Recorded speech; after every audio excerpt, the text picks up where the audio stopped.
A ver, normalmente cuando se analiza una crisis deportiva en la máxima categoría del automovilismo, eh, el instinto básico es buscar un culpable evidente, un error estratégico en el muro, un fallo humano en una parada en boxes, o quizás un piloto que frenó 10 metros más tarde de lo debido. Claro, lo típico, sí. Exacto, pero hay ocasiones donde el paciente no solo tiene una herida superficial, sino que está, pues, en terapia intensiva, conectado a un respirador artificial, con los monitores parpadeando en rojo y los signos vitales colapsando frente a nuestros ojos. Y eso es exactamente lo que está ocurriendo en este momento, a puertas cerradas, en la fábrica de Grove. Es un desastre absoluto. Totalmente. El equipo Williams de Fórmula 1 se encuentra en un estado de emergencia absoluta en este 2026. Hay despidos fulminantes en los pasillos, o sea, la billetera de los inversores se ha abierto por pura desesperación para contratar mercenarios de ingeniería, y en el centro de todo este huracán corporativo descansa un monoplaza que, francamente, no es un auto de carreras, sino un auténtico desastre rodante. Un peligro en la pista, digamos. Sí, sí, tal cual. Hoy vamos a sumergirnos en nuestra inteligencia exclusiva, nuestra información interna, para responder a la pregunta que atormenta a todo el pit lane. O sea, ¿cómo se llega a este punto de colapso? Nuestro objetivo en este análisis a fondo es conectar los cables sueltos entre un sistema informático obsoleto, 26 kilos malditos de sobrepeso y la reacción casi suicida de un piloto de élite que se niega a hundirse con el barco. Es que es una crisis que desde una perspectiva técnica y organizativa, la verdad, quita la respiración. En esta inmersión en el paddock, los datos internos que hemos recopilado nos permiten desmenuzar un fracaso institucional que va mucho, mucho más allá del asfalto. No estamos hablando de perder un par de décimas en el sector 2 por un mal ajuste en el alerón. Para nada. Estamos hablando de un equipo histórico que tiene una guillotina suspendida sobre su cuello de cara a la próxima carrera en Miami, justo después de esta tensa pausa obligada, pues por el conflicto geopolítico en el Golfo Pérsico. Entender el naufragio actual de Williams es, digamos, una clase magistral, oscura y fascinante sobre cómo una cultura de trabajo tóxica, el peso asfixiante de un legado de los años 80 y una arrogancia estructural inquebrantable pueden hundir a una organización multimillonaria. Es impactante verlo en tiempo real. Sí, totalmente. Pero a ver, para entender el caos de las oficinas, la secuencia lógica exige que primero bajemos la mirada a la pista y analicemos a la bestia mecánica que ha provocado todo esto, el FW48. Exacto. Hay que mirar directamente a los ojos de este monoplaza, porque lo más doloroso del FW48 es que es el producto final de un sacrificio masivo. O sea, la directiva de Williams tomó una decisión brutal en abril del año pasado. Decidieron tirar la toalla, básicamente. Sí, decidieron dar por perdida la temporada 2025 de forma prematura. Bajaron los brazos, detuvieron las actualizaciones en el túnel de viento y aceptaron arrastrarse por los circuitos durante meses. Todo con una promesa mesiánica, o sea, la promesa de enfocar absolutamente cada recurso financiero y humano en el desarrollo de este auto de 2026. Se suponía que iba a ser la gran resurrección. Exactamente, la resurrección. Sin embargo, pues la realidad fue una bofetada térmica. Llegaron tarde al shakedown de Barcelona, rodando a cuentagotas, y cuando por fin sometieron el auto al escrutinio técnico, la báscula de la FIA dictó una sentencia aterradora. O sea, el FW48 pesa 794 kilos. ¡Wow! Es una cifra que, te digo, provoca escalofríos en cualquier ingeniero. Para ponerlo en contexto, el límite reglamentario actual, donde se encuentran sus rivales directos, es de 768 kilos. ¿26 kilos de diferencia? Así es. De hecho, los equipos de punta diseñan sus monoplazas por debajo de ese límite para luego colocar lastre estratégico en el suelo y, digamos, bajar el centro de gravedad. Williams, por el contrario, ha parido un auto con 26 kilos de sobrepeso bruto y en las matemáticas implacables de la Fórmula 1, 26 kilos adicionales equivalen a perder casi un segundo completo por vuelta. Es una locura. Un segundo es una eternidad en la clasificación. Es una vida entera y es crucial entender la física detrás de esto. No se trata solo de un auto más pesado en línea recta. Es masa inercial pura. Es energía cinética masiva que los frenos de carbono tienen que intentar detener en cada vértice, lo que sobrecalienta todo el sistema, es peso muerto empujando el monoplaza hacia el exterior en las curvas rápidas. Claro, la fuerza centrífuga destrozando las gomas. Totalmente. Genera una fricción térmica destructiva que pues devora los compuestos de los neumáticos Pirelli en cuestión de 3 vueltas. Pero a ver, la pesadilla no termina en la báscula, ¿cierto?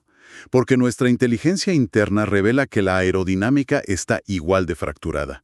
O sea, se ha reportado una alarmante falta de carga aerodinámica, al punto de que hay imágenes de telemetría mostrando cómo el FW48 levanta la rueda trasera interior en el paso por curva. Es inaudito en un auto moderno.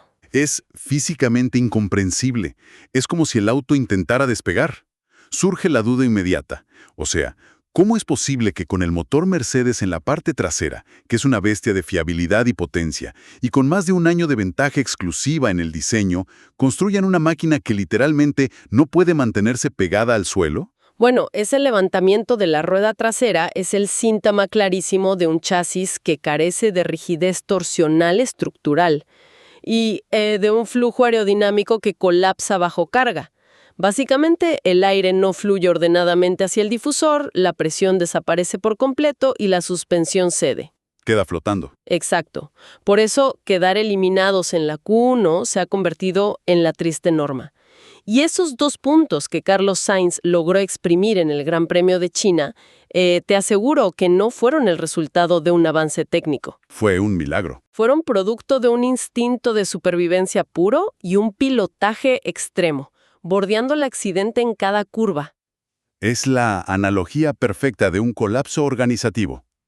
O sea, tratar de competir así es el equivalente a entrenar 2 años en secreto, encerrado en un gimnasio de alto rendimiento para una maratón olímpica, y el día de la competencia, presentarte a la línea de salida usando botas de plomo y con los cordones atados entre sí. Tal cual, un autosabotaje. Sí, pero aquí surge la gran incógnita. Ese sobrepeso monstruoso de 26 kilos no es un error de cálculo de alguien que se equivocó sumando con una calculadora de bolsillo. O sea, tiene que haber un fallo sistémico. Como analista te pregunto, ¿dónde se rompió exactamente la cadena entre el diseño por computadora y la pista? Pues esa es la pregunta que nos lleva al abismo de la fábrica de Growth. El puente colapsado en Williams no está en el departamento de diseño. O sea, ellos pueden dibujar un alerón fascinante en los ordenadores. El problema terminal está en la fabricación. En hacer la pieza de verdad. Exacto. Es la transición crítica entre el diseño digital en CAD, las pruebas teóricas en el túnel de viento y la creación de esa pieza en fibra de carbono real. Nuestra investigación interna revela un dato que la verdad dejó a todo el paddock helado. Cuando James Bowles asumió la dirección del equipo, hizo una auditoría interna y descubrió que toda la logística de fabricación del monoplaza se gestionaba a través de una sola hoja de cálculo de Excel. Espera. Vamos a detenernos ahí porque mi mente rechaza procesar ese dato. O sea, me estás diciendo que un equipo de Fórmula 1, una entidad que construye lo que esencialmente es un avión de combate terrestre compuesto por miles de piezas microscópicas, estaba coordinando su producción entera con un Excel. Así es, un solo archivo. Eso es el equivalente logístico a intentar dirigir el control de tráfico aéreo del aeropuerto más transitado del mundo, utilizando notas adhesivas en una pizarra blanca. Es una locura. Es una analogía brillantemente precisa. Imagínate una matriz de 20.000 celdas interconectadas, siempre al borde del colapso informático constante. Para entender por qué esto destroza el rendimiento en pista, hay que mirar cómo funciona la Fórmula 1 moderna, digamos. Claro, la competencia no usa Excel. No, para nada. Los equipos ganadores utilizan software PLM, sistemas de gestión del ciclo de vida del producto. Esto rastrea el peso molecular de la resina, la temperatura exacta del horno autoclave, el tiempo de curado y la tolerancia micrométrica de cada lámina de fibra de carbono en tiempo real. Un Excel rudimentario es ciego ante la física. No sabe si la pieza aguanta o no. Exacto. No puede rastrear actualizaciones dinámicas.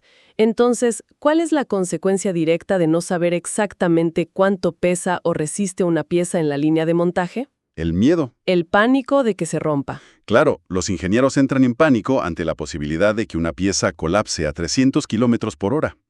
Así que, para estar seguros, deciden sobrediseñar. Añaden capas adicionales de carbono puro a la estructura, agregan fijaciones metálicas más gruesas, inyectan más resina, capa tras capa de seguridad motivada puramente por la ignorancia logística. Claro, prefieren que sea lento a que sea peligroso. Y cuando sumas el sobrepeso del pánico de cientos de piezas individuales a lo largo de todo el chasis, ahí tienes el origen exacto de esos malditos 26 kilos extra. Es alucinante. Básicamente, el auto pesa 26 kilos más porque el sistema informático no les permite confiar en sus propios cálculos de resistencia. Pero, a ver, si observamos la línea de tiempo histórica del equipo, resulta evidente que esta enfermedad administrativa no nació ayer. En lo absoluto, es una patología crónica, digamos.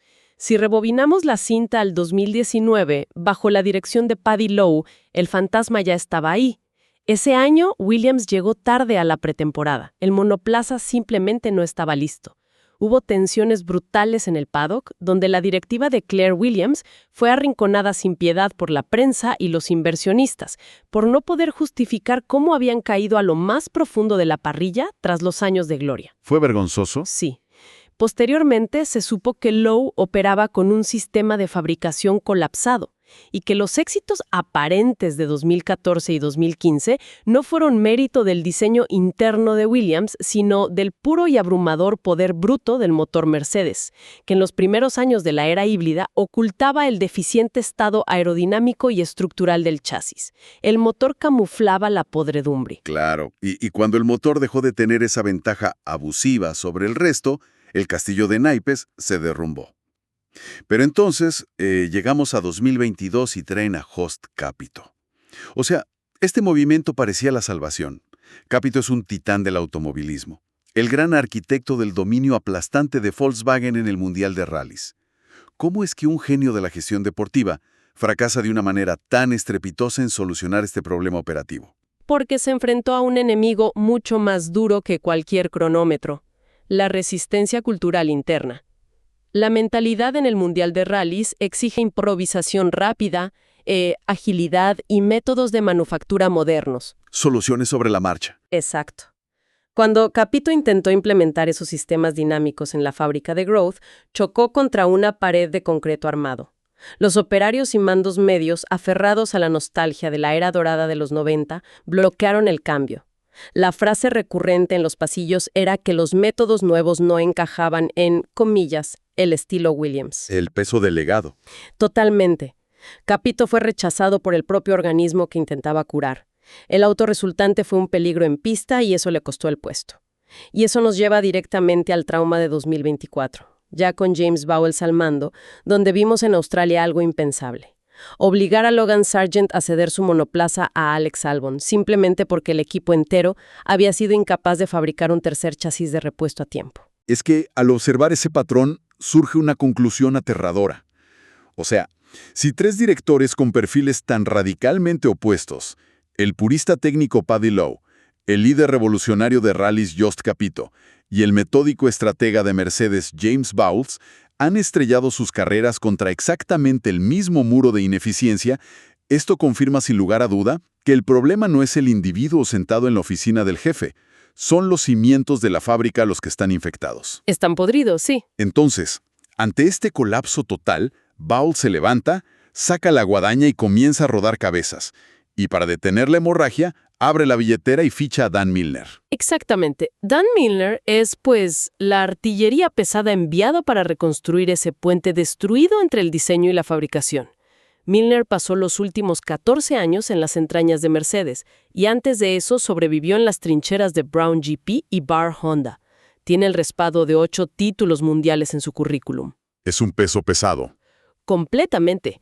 Tras cumplir su obligado periodo de aislamiento, el famoso gardening leave, para asegurar que la propiedad intelectual no se transfiere inmediatamente, ha llegado a Grove como ingeniero jefe de tecnología de vehículos. Su misión es de vida o muerte: auditar y exterminar los cuellos de botella en la fabricación y asegurar que lo que los simuladores diseñan se convierta en fibra de carbono real, eliminando el peso derivado del pánico. ¿Y bajo quién trabaja Milner? Él operará bajo la supervisión del director técnico actual, Matt Harman. Espera un momento. Hay que detener la carrera aquí mismo, porque esto enciende todas las alarmas rojas del tablero. ¿Me estás diciendo que Matt Hartman es el director técnico a cargo de supervisar todo este rescate aerodinámico? Así es. O sea, ¿no es Hartman el mismo ingeniero que diseñó el absoluto desastre de Alpine hace apenas un par de años?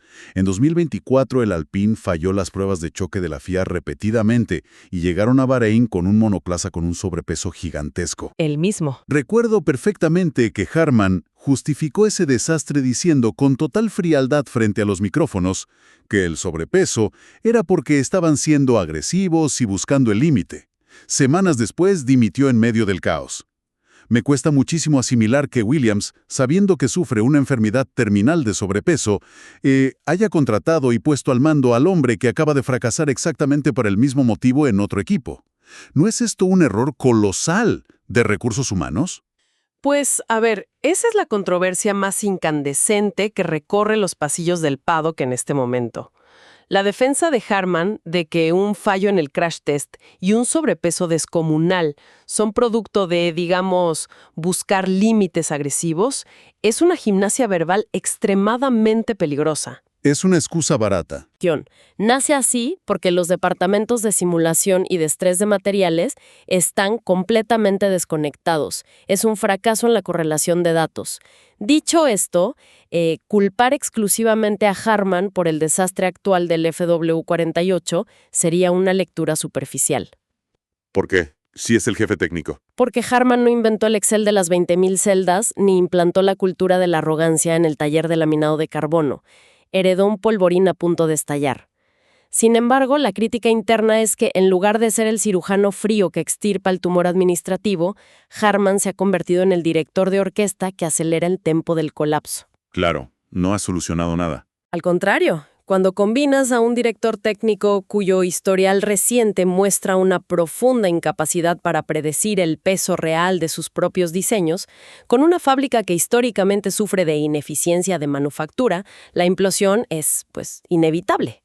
Por eso llega Milner. Lo necesitan desesperadamente como un muro de contención. Un filtro de cordura entre los diseños teóricos de Hartman y la realidad brutal de la línea de producción. Y mientras la guerra civil devora a los despachos de ingeniería, es fascinante observar lo que está ocurriendo a nivel humano en el interior del garaje, específicamente con el piloto.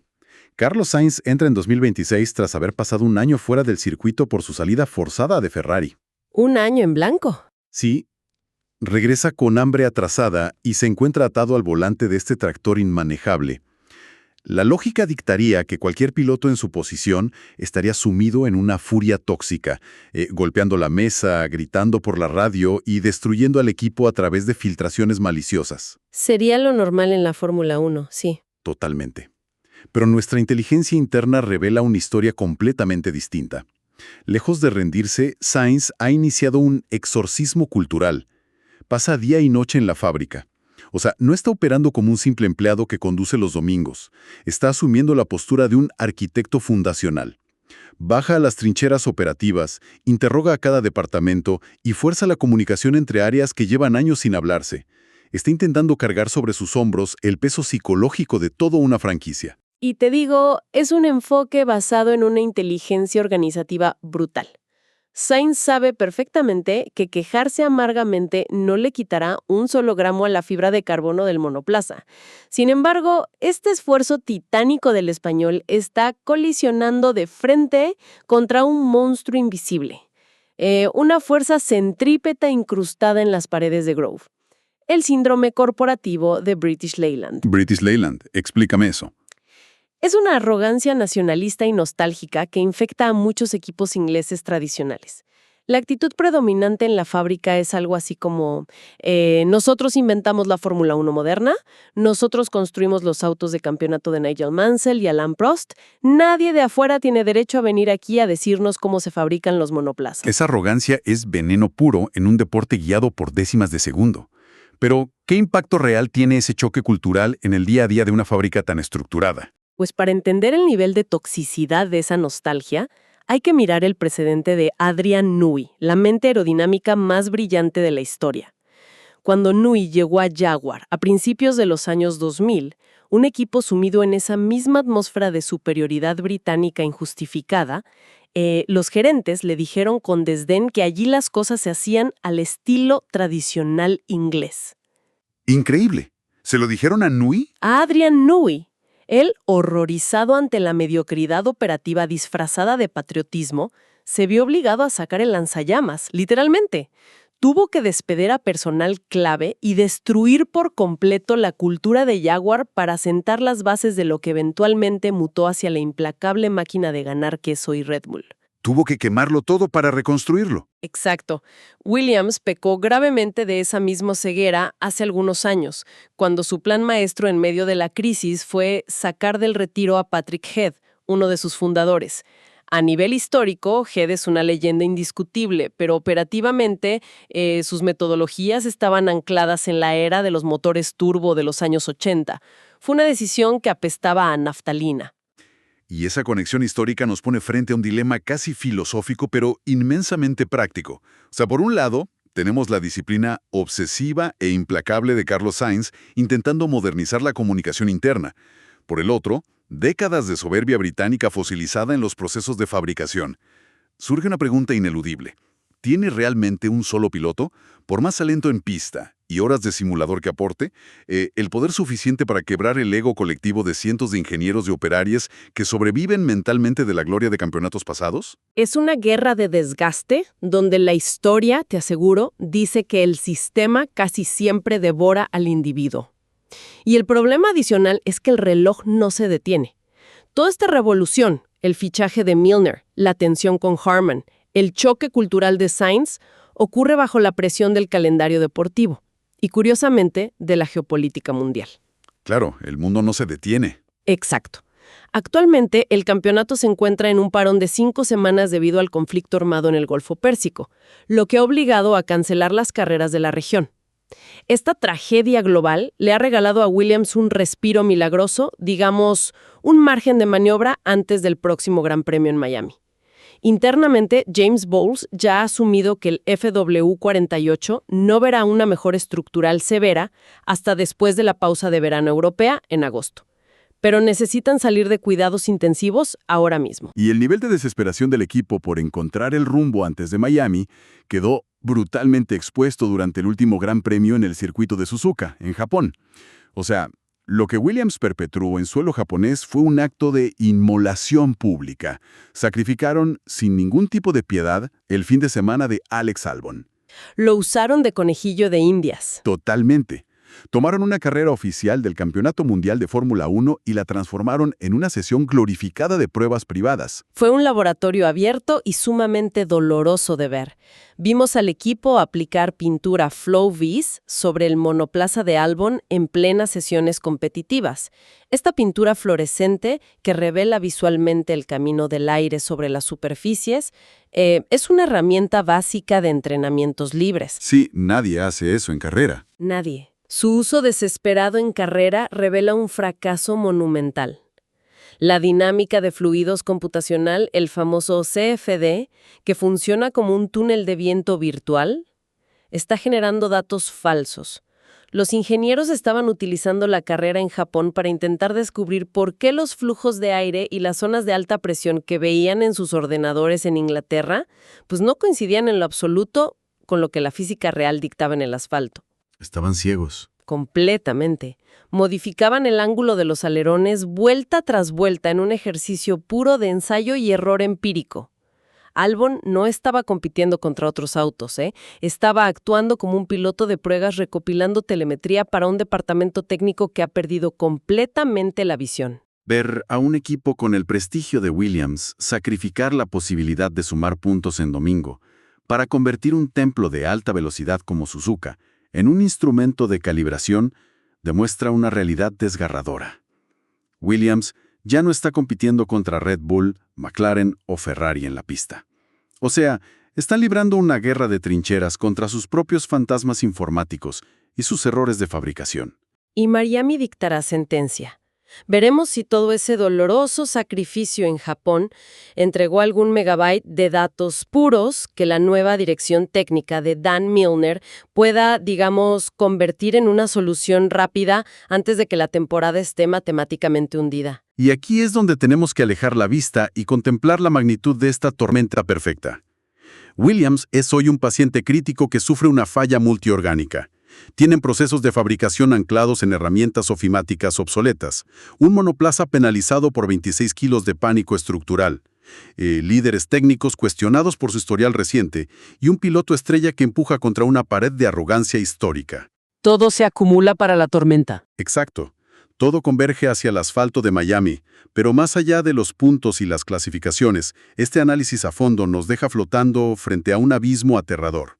Si la ética de trabajo incansable de Sainz, combinada con la disciplina prusiana que Dan Milner extrae del imperio Mercedes, fracasan rotundamente en exterminar la complacencia corporativa del Excel de las 20.000 celdas, surge una pregunta muy oscura para el futuro de este deporte.